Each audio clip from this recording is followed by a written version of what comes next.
বাংলাদেশ সীমান্তে ভারতের অবৈধ কাঁটাতারের বেড়া নির্মাণ কাজ রুখে দিয়েছে বাংলাদেশ সীমান্তরক্ষী বাহিনী বিজিবি।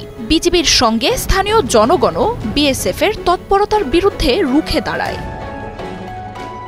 গেল 2 দিন ধরে বাংলাদেশ ভারতের চাঁপাইনবাবগঞ্জ সীমান্তে কাঁটাতারের বেড়া নির্মাণকে কেন্দ্র করে বর্ডার গার্ড বাংলাদেশ, বিজিবি এবং ভারতীয় সীমান্তরক্ষী বাহিনী বিএসএফ এর মধ্যে উত্তেজনা দেখা দিয়েছে।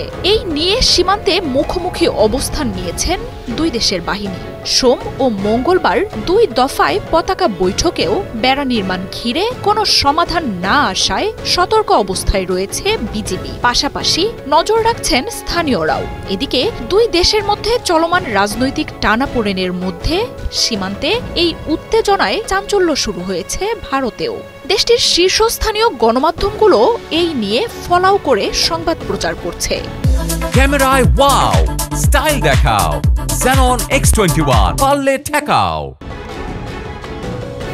সংশ্লিষ্ট সূত্রগুলো বলছে, চাঁপাইনবাবগঞ্জ জেলার শিবগঞ্জ উপজেলার আন্তর্জাতিক সীমান্ত পিলার 177/1 এস এবং 2S এলাকায় বিগত আওয়ামী লীগ আমলে সীমান্তের নোম্যান্স ল্যান্ড থেকে 50 গজ এগিয়ে বাংলাদেশের অভ্যন্তরে ভারত একটি কাঁচা রাস্তা নির্মাণ করে। আন্তর্জাতিক শূন্যরেখার 100 গজের মধ্যে সেই রাস্তার পাশে সম্প্রতি কাঁটাতারের বেড়া নির্মাণের উদ্যোগ নেয় ভারতের সীমান্তরক্ষী বাহিনী।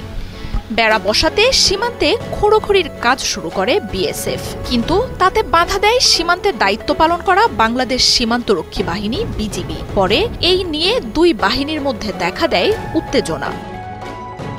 বিজিবির পক্ষ থেকে জানানো হয়, 6 জানুয়ারি সকালে ভারতের মালদহ জেলার কালিয়াচক থানার সবদলপুরে বিএসএফ ক্যাম্পের সদস্যরা সীমান্ত ঘেঁষে কাঁটাতারের বেড়া নির্মাণের কাজ শুরু করে। বিএসএফ এর পক্ষ থেকে 6 মাস আগে নির্মিত অবৈধ রাস্তার পাশে বাংলাদেশের অভ্যন্তরে কাঁটাতারের বেড়া নির্মাণের এই কাজ শুরু করলে এতে বিজিবির পক্ষ থেকে বাধা দেয়া হয়। সোমবার বিকেলে উভয় পক্ষের মধ্যে পতাকা বৈঠক হলেও কোনো সমাধান হয়নি। পরে মঙ্গলবার আবারও কাজ শুরু করে বিএসএফ, তবে তাতে আবারও বাধা দেয় বিজিবি। পরে এই নিয়ে সীমান্তে উত্তেজনা বৃদ্ধি পায়।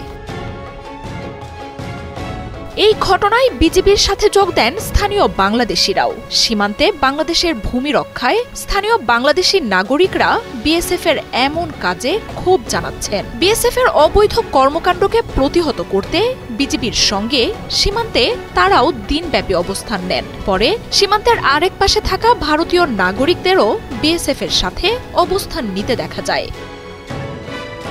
টানা 2 দিন ধরে এমন উত্তেজনায় মঙ্গলবার সকাল থেকেই সীমান্তে অতিরিক্ত বিজিবি মোতায়েন করা হয়। ঘটনাস্থল পরিদর্শনের পর বিজিবির সেক্টর কমান্ডার সহ ঊর্ধ্বতন কর্মকর্তারাও অঞ্চলটিতে অবস্থান করছেন। পরিস্থিতি এখন শান্ত থাকলেও উভয় বাহিনী সতর্ক অবস্থানে রয়েছে।